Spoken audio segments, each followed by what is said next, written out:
আজ আমরা রান্না করব বাটা মাছের ঝোল। তার জন্য আমরা আগে কড়াইয়ের মধ্যে তেল দিয়ে তেলটা যখন গরম হয়ে যাবে মাছগুলোকে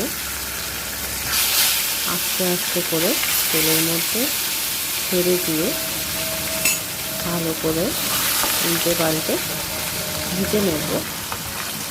মাছগুলো ভাজা হয়ে গেলে আমরা এবার একটা প্লেটের মধ্যে মাছগুলোকে তুলে নেব। আজকের রেসিপিটা আমরা বাটা মাছের ঝোলে ঝিঙে আলু দেব। ঝিঙে আর আলু দিয়ে আমরা বাটা মাছের ঝোলটা আজকে করব।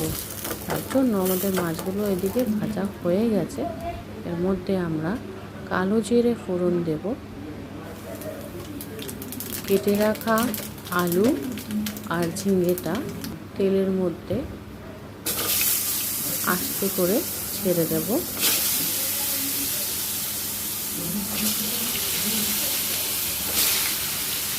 এইবার আমরা এটাকে ভালো করে নাড়াচাড়া দিয়ে একটু ভেজে নেব। ভেজে নেওয়ার পরে এর মধ্যে লাল লঙ্কার গুঁড়ো,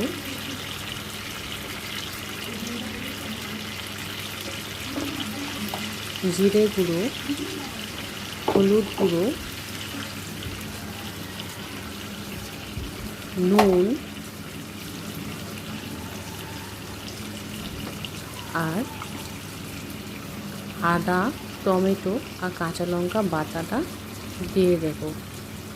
দিয়ে আমরা এবার মশলাটাকে ভালো করে মিক্স করে নেব।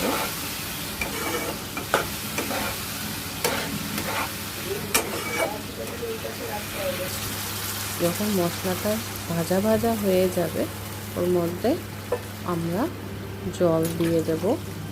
জল দিয়ে এবার ওটাকে একটু আমরা ঢাকা দিয়ে ফুটতে দেব। ফুটতে গিয়ে যেরকম আলুগুলো আর ঝিঙেগুলো ভালো করে সেদ্ধ হয়ে যাক। আলু আর ঝিঙেটা যে এবার সেদ্ধ হয়ে গেছে, এবার আমরা ভেজে রাখা মাছগুলোকে ঝোলের মধ্যে দিয়ে দেব।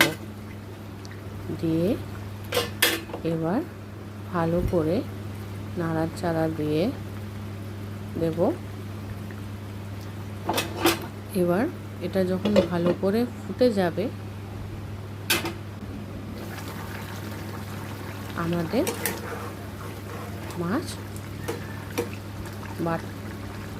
মাছ রান্না কমপ্লিট।